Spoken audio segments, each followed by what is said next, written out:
అందని వాటిని, అందుకోలేని వాటిని గురించి తక్కువ చేసి మాట్లాడటం మనిషికున్న అలవాటు.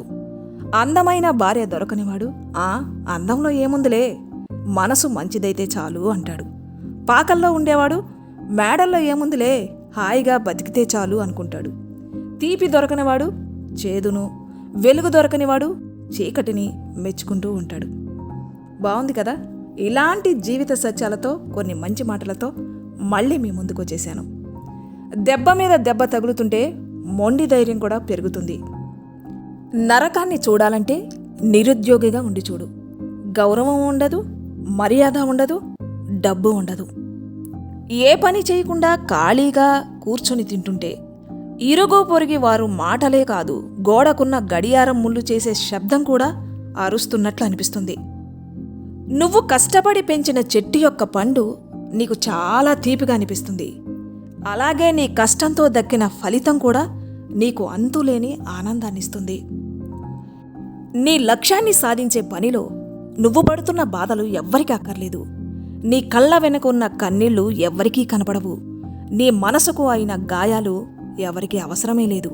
కానీ నీ వల్ల చిన్న తప్పు జరిగితే 100 నోళ్లు మాట్లాడతాయి. ఇదే జీవితం అంటే.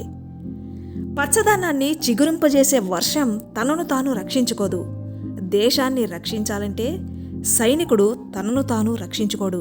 ఇదే త్యాగం యొక్క నిర్ణయం. గురువు నుండి జ్ఞానం నేర్చుకో, తండ్రి నుండి సంఘర్షణ నేర్చుకో, తల్లి నుండి సంస్కారం నేర్చుకో. మిగిలినవి ఈ లోకం ఎలాగో నేర్పిస్తుంది. ఒంటరిగా ఉంటే విచారాన్ని అదుపులో పెట్టుకో, అందరితో ఉంటే నోటుని అదుపులో పెట్టుకో. ధైర్యం మరియు తనని తాను ఓదార్చుకోవడం ఎవరిలో అయితే ఉంటాయో వాళ్లే ఈ లోకాన్ని ప్రకాశవంతంగా చేయగలరు. మౌనానికి మించిన సాధన మరొకటి లేదని గుర్తుంచుకో. ఎప్పుడైతే దేవునికి నీ మీద ప్రేమ కలుగుతుందో అప్పుడు నీ జీవితం నుండి అందర్నీ దూరం చేస్తాడు. సరళమైన స్వభావం కలిగిన వాణ్ణి బలహీనుడని మాత్రం అనకండి. సరళత అతని సంస్కారం, అది అతని బలహీనత కాదు అని గుర్తుంచుకోండి. చెట్టుకు ప్రతిరోజు నీళ్లు పోయాలి, కానీ ఫలాలు మాత్రం కాలానికి అనుగుణంగా మాత్రమే వస్తాయి. అందుకే జీవితంలో ధైర్యంగా ఉండండి. ఎందుకంటే ప్రతి పని సమయం ప్రకారమే జరుగుతుంది. ఒకవేళ నీ పిల్లలకి నువ్వు తిండి ఇవ్వకపోతే కొంచెంసేపు ఏడుస్తారు. అదే గనక సంస్కారం ఇవ్వకపోతే జీవితాంతం ఏడుస్తారని గుర్తుపెట్టుకోండి. నడవడానికి ప్రయత్నం చేయి. ఇక్కడ దిశలు చాలా ఉన్నాయి. దారిన పడి ఉన్న ముళ్ళ పొదలను చూసి భయపడకు. నీ మీద దేవుని ఆశీర్వాదం చాలా ఉందని గుర్తుంచుకో. మంచి సమయంలో గమండి చూపించమాకు. చెడ్డ సమయంలో నమ్రత కలిగి ఉండు. అదృష్టంలోనూ కష్టంలోనూ ఒకే తేడా ఉంది. అదృష్టం ఏదైతే రాసి పెట్టుకుందో అది ఇస్తుంది, కానీ కష్టం నీకు రాసి పెట్టనది కూడా ఇస్తుంది. ఒంటరిగా వెళ్లేవాళ్లకు అహంకారం ఉండదు. మాట్లాడిన మాట, గడిచిన సమయం, అలాగే వీడిన విశ్వాసం ఎప్పటికీ తిరిగిరావు. మాకు వాళ్ల మీద నమ్మకం ఒకప్పుడు ఉండేది. వాళ్ళు అనుకుంటున్నారు మేము వాళ్ల మీదే నమ్మకం పెట్టుకొని ఉన్నామని. గుర్తుంచుకోండి, జీవితంలో ఖాళీగా ఉన్న వ్యక్తే ఎక్కువగా దుఃఖపడుతూ ఉంటాడు. మూలుగుతూ మూలుగుతూ నొప్పి అని చెప్పి చెడ్డవాడివయ్యే కంటే నీకు నువ్వే ఏడ్చి బూడిదవడం బెటర్. ప్రవర్తన అనేది చెట్టు అయితే గుర్తింపు అనేది దాని నీడలాంటిది. దేవునితో ఎప్పుడూ సంబంధం కలిగి ఉంటే అది ఎదుటి వ్యక్తుల పట్ల నిజమైన యథార్థమైన ప్రేమ కలిగి ఉండేలా చేస్తుంది. ఒంటరిగా ఉన్నప్పుడు నీ ధ్యాస దేని మీదైతే ఎక్కువగా ఉంటుందో దాన్ని బట్టి నీ ఆత్మ యొక్క ఇష్టాయిష్టాలను తెలుసుకోవచ్చు. సైకిల్ను నీకు నువ్వే నేర్చుకున్నట్లుగా చేస్తాడు తండ్రి. సైకిలు వెనక భాగాన్ని పట్టుకునే ఉంటాడు తండ్రి. తానంతట తానే నేర్చుకొని ఘన విజయం సాధించినట్లు సంతోషిస్తాడు పిల్లవాడు. ఈ అబద్ధపు విజయాన్ని చూసి ముచ్చట పడతాడు తండ్రి. ఈ జీవితం అంతే. మనవన్నీ అబద్ధపు విజయాలే, అబద్ధపు ఓటములే, అబద్ధపు సుఖాలే, అబద్ధపు దుఃఖాలే. మన వెనక భగవంతుని చెయ్యి ఉందని తెలియడమే జ్ఞానమంటే. దక్కని వాటి కోసం దిక్కులు చూస్తూ దుఃఖంలో గడిపే కన్నా దక్కిన వాటితో దర్జాగా బ్రతకడంలోనే ఉంది అసలైన సంతోషం. ఎందుకంటే ఉన్న స్థితి నుండి ఉన్నత స్థితికి రేపు వెళ్ళొచ్చు, కానీ జరిగిపోయిన కాలాన్ని మాత్రం ఏం చేసినా తిరిగి తెచ్చుకోలేం కదా. బావిలో నీటి కోసం వేసిన బకెటు ఒరిగి ఉన్నప్పుడు మాత్రమే నీటిని పైకి తేగలదు. అలాగే మనము ఒదిగి ఉండే తత్వం ఉన్నప్పుడే ఉన్నత స్థాయికి వెళ్ళగలము. ఒకటి బాగా గుర్తుపెట్టుకో, ఎదుటివారు దుఃఖంలో ఉన్నప్పుడు నీకు గనక నవ్వు వస్తుంది అంటే నీలో మానవత్వం చచ్చిపోయినట్టే అని గుర్తుంచుకో. కష్టపడితే ధనం, సహనం కలిగి ఉంటే పని, తియ్యగా మాట్లాడితే గుర్తింపు, మర్యాద కలిగి ఉంటే పేరు తప్పకుండా వస్తాయి. సమయం అన్ని విధాలుగా చెడ్డదైనప్పుడు కుక్కలు కూడా సింహాన్ని చుట్టుముడతాయి. ఎందుకంటే బలహీనత నీది కాదు, నీ సమయానిది. చెడు చిన్నదే కాని పెద్దదే కాని ఎప్పుడూ అది నాశనానికే కారణమవుతుంది. అలాగే పడవలో రంధ్రం చిన్నదే కాని పెద్దదే కాని అది పడవనే ముంచేస్తుంది. దెబ్బ మీద దెబ్బ తగులుతుంటే మొండి ధైర్యం కూడా పెరుగుతుంది. మొండివాడు రాజు కన్నా బలవంతుడు అని గుర్తుపెట్టుకో. మనల్ని వద్దు అని దూరం పెట్టిన వారిని ఇబ్బంది పెట్టకుండా మనం దూరంగా ఉండడమే మంచిది. పాజిటివ్గా ఆలోచించే వ్యక్తిని ఏ విషం చంపలేదు, నెగిటివ్గా ఆలోచించే వ్యక్తిని ఏ మెడిసిన్ కూడా బాగు చేయలేదు. త్యాగం స్నేహం కంటే శ్రేష్టమైనది, చరిత్ర అందం కంటే కూడా శ్రేష్టమైనది, మానవత సంపద కంటే కూడా శ్రేష్టమైనది. కానీ పరస్పర సంబంధం కలిగిన జీవితం కంటే శ్రేష్టమైనది ఏదీ లేదు. ప్రపంచంలో బలమైనది ఇనుము, ఇది అన్నిటినీ కట్ చేస్తుంది.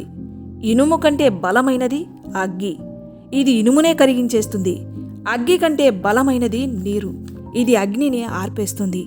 నీరు కంటే బలమైనవాడు మనిషి, మనిషి నీటినే తాగేస్తున్నాడు. మనిషి కంటే బలమైనది మరణం, ఇది మనిషి ప్రాణాన్నే తీసేస్తుంది. అందుకే అంటారు దేని విలువ దానిదే అని. ఎవరో వచ్చి సహాయం చేస్తారు అని ఆలోచించేవాడు ఎదురు చూస్తూ ఉంటాడు. తన కష్టాన్ని, తెలివిని, టాలెంట్ని నమ్ముకున్నవాడు ఓడినా గెలుపు కోసం ప్రయత్నిస్తాడు. నమ్మకం కోల్పోయిన తర్వాత ఎంత నటించినా ప్రయోజనం ఉండదు. అందుకే ప్రాణం పోతున్న నమ్మకాన్ని మాత్రం కాపాడుకోండి. నమ్మకం, ప్రాణం రెండూ ఒక్కటే. ఒక్కసారి పోతే తిరిగి రావు. నమ్మిన వారిని మోసం చేయకండి, మోసం చేసిన వారిని తిరిగి నమ్మకండి. జీవితం ఒక రంగస్థలం లాంటిది. ఇక్కడ పాత్రను ఎలా పోషించాలి అంటే తెర మూసుకుపోయినా సరే చప్పట్లు కొడుతూ ఉండాలి. అత్యాశ లేని చోట ఆనందం ఉంటుంది, ఆరాటం లేని చోట ప్రశాంతత ఉంటుంది. కాబట్టి మన జీవితం ఎలా ఉంచుకోవాలి అనేది మన చేతుల్లోనే ఉంది. సృష్టిలో మనిషిని అంతం చేసే ఆయుధాలు ఎన్నో ఉన్నాయి, కానీ మనసును చంపే ఆయుధం మాట మాత్రమే. మనసుని అర్థం చేసుకొని వారితో బంధం ముడిపడితే జీవితంలో అంతకన్నా పెద్ద శిక్ష మరొకటి ఉండదు. నాకు నటించడం రాదు, కోపం వస్తే కోపాన్నే చూపిస్తా, ఇష్టమైతే నవ్వుతూ మాట్లాడేస్తా, అంతేగాని గొంతులో విషాన్ని దాచుకొని పెదవులపై నవ్వు ఉంచుకొని నటించలేను.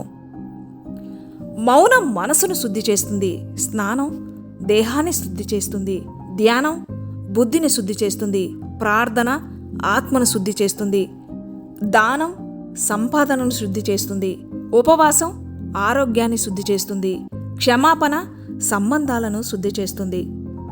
చాలామంది జీవితంలో ఓడిపోతున్నారు అంటే బలం లేక కాదు, అబద్ధం ఆడలేక, మోసం చేయలేక. అదృష్టం కేవలం కష్టంతో మారుతుంది, కూర్చొని ఆలోచిస్తూ ఉంటే మారదు. ఒక కళ వీగిపోయిన తర్వాత మరొక కళను కనడమే జీవితం అంటే. దేవుడు అంటున్నాడు, హాని కలిగితే భవిష్యత్తులో లాభం కూడా ఉంటుంది అని. జీవితంలో గెలుపు వాళ్ళకే ఉంటుంది. అన్ని విధాలుగా ఓడినా కూడా ఓటమిని అసలు అంగీకరించని వాళ్ళు. భగవంతుణ్ణి ఏమన్నా అడగాలంటే మంచి బుద్ధినివ్వమని అడుగు, మిగతావన్నీ వాటంతట అవే వస్తాయి. కొండను ఎక్కాలంటే కొంచెం వంగి ఎక్కాలనే ఒక మంచి పద్ధతి ఉంది కదా. జీవితం కూడా అంతే, అదే కోరుకుంటుంది.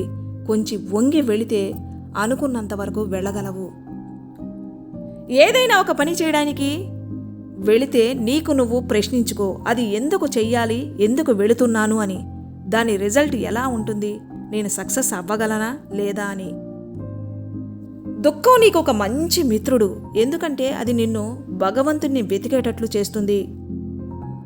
మంచివాళ్ళు నీకు ఎప్పటి వరకు మంచివాళ్లగా ఉంటారో తెలుసా? నువ్వు వాళ్లకు వ్యతిరేకంగా లేనంత వరకే. ఆ సమయాన్ని చెడ్డదని తలవకు. ఏదైతే నీకు దెబ్బ తగిలేలా చేసిద్దో ఆ సమయానికి విలువివ్వు, ఎందుకంటే అది నిన్ను ఎలా బ్రతకాలో నేర్పిస్తుంది. తప్పు జరిగేది వాళ్ల వద్ద నుండి. ఎవరైతే పనిచేస్తారో సోమరిపోతుల జీతం ఇతరుల చెడును వెతకడంలో గడిచిపోతుంది. కొడుకు ఎప్పటి వరకు నిరుద్యోగిగా ఉంటాడో అప్పటి వరకు తండ్రి కొడుకు కోసం సంపాదిస్తూనే ఉంటాడు. దేవునికి కూడా ఒక లెక్కుంది. ఏదైతే పంచిపెడతావో అవే నీకు లెక్కింపబడతాయి. అది ఏమన్నా గాని, ఆస్తిపాస్తులే గాని, మర్యాదే గాని, గౌరవమే గాని, కోపమే గాని, ప్రేమే గాని. బలహీన వ్యక్తి నుండి శత్రుత్వం చాలా భయంకరంగా ఉంటుంది. ఎందుకంటే ఎప్పుడు ఎలా ఎదురు తిరుగుతాడో అది నువ్వు ఊహించని కూడా ఊహించవు. అయ్యుండొచ్చు ఈరోజు నీకొచ్చిన కష్టం చాలా పెద్దది, కానీ రేపు సక్సెస్ కూడా చాలా పెద్దగా ఉంటుంది. కత్తెర చెట్టును నరకలేదు, గొడ్డలి జుట్టును కత్తిరించలేదు. ప్రతి మనిషి యొక్క పనితనం వేరువేరు. కంపేరింగ్ ఎవరిని ఎవరితో చేయలేము. ఇతరులు నీ జీవితంలోకి వస్తారు. నీ బలహీనతను, నీ దుఃఖాన్ని తెలుసుకోవడానికి ప్రయత్నం చేస్తారు. ఒకవేళ నీ మనసులోని అన్ని మాటలు వాళ్ళకి చెప్పావంటే వాళ్ళు బాగా ఆలోచించి నిన్ను వాడుకోవాలని చూస్తారు. అందుకే మర్యాద కాపాడుకోవాలంటే నీ కష్టసుఖాలను ఇతరులతో చెప్పకు. దారి తప్పి నాశనమయ్యేది ఎవరో తెలుసా? అసలు ఇంటి నుండి బయటికి కదలని వాడే. ఒకవేళ నీ ఫ్యూచర్ పాడైపోతుంది అనుకుంటే నడుస్తున్న దాని మీద ఫోకస్ పెట్టడం అవసరం. సమయంతో పాటు పరిస్థితులు కూడా మారుతుంటాయి. పరిస్థితులకు అనుగుణంగా తనకు తాను మారుతూ ఉండడం కూడా బుద్ధిమంతుల లక్షణం. అంతా విన్న తర్వాత నువ్వు తప్పు చేశావని తెలిసినా కూడా నీతో చివరి వరకు నీకు తోడుగా ఉండేది లాయర్ మాత్రమే. ఒకవేళ నువ్వు నీ రహస్యాన్ని నీ శత్రువు నుండి కాపాడుకోవాలి అనుకుంటే నీ మిత్రునితో కూడా దాని గురించి మాట్లాడకు. పొర్రపాటు కూడా జీవితంలో ఒక పేజీనే, కానీ బంధం మాత్రం మొత్తం పుస్తకం. అవసరమైనప్పుడు తప్పు అనే పేజీని చింపేసేయి, కానీ ఒక్క పేజీ కోసం మొత్తం పుస్తకాన్నే పోగొట్టుకోకు.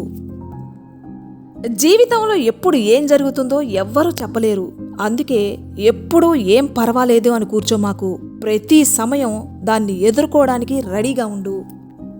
అనిపిస్తుంది దుఃఖం చాలా సతాయిస్తుందని. ఇదే దుఃఖం బ్రతకడం కూడా నేర్పిస్తుంది. ఈ లోకంలో చాలా ఖరీదైనది నమ్మకం. దీన్ని సంపాదించుకోవడానికి మొత్తం వయసు, సమయం పడుతుంది. కానీ దాన్ని పోగొట్టుకోవడానికి కొన్ని క్షణాల సమయం చాలు. నీతో నడవడానికి అందరూ ఉంటారు, కానీ నీతో ఉండడానికి ఒక్కరూ ఉండరు. జీవిత ప్రయాణంలో ఎదురయ్యే మొదటి మెట్టు ఓటమి, రెండో మెట్టు నిరాశ, మూడో మెట్టు హేళన. వీటిని దాటి ముందుకెళితేనే విజయం నీ సొంతమవుతుంది. స్వార్థం విషం కంటే ప్రమాదకరమైనది. విషం మనిషిని మాత్రమే నాశనం చేస్తుంది, కానీ స్వార్థం మొత్తం సమాజాన్ని నాశనం చేస్తుంది. ఇతరులకు గోతులు తవ్వే ముందు వాటిలో మనమే పడచ్చు అనే విషయాన్ని ఎప్పటికీ మరవకు. ప్రేమకు చాలా శ్రద్ధ కావాలి. అదే ద్వేషానికి కొద్దిపాటి నిర్లక్ష్యం చాలు. ఒక్కొక్కసారి ఒక్క నిమిషం నిర్లక్ష్యం చేయడం వలన కోల్పోయిన అవకాశం కొన్ని సంవత్సరాలు వేచి ఉన్నా దక్కకపోవచ్చు. జీవితం ఒక నూనె లాంటిది. దానిని మనం మనకు నచ్చిన విధంగా ఖర్చు చేయొచ్చు, కానీ ఒక్కసారి మాత్రమే ఖర్చు చేయగలం. ఈ లోకం యొక్క ముగింపు చూడు ఎలా జరుగుతుందో. రాజనీతిలో న్యాయం లేదు, స్కూల్లో బోధన లేదు, హాస్పిటల్లో ఆక్సిజన్ లేదు, అలాగే అన్నిటికంటే ఎక్కువగా కుటుంబాల్లో బంధాలు లేవు. ఏ బంధం కూడా నీ ఇష్ట ప్రకారం కలవదు.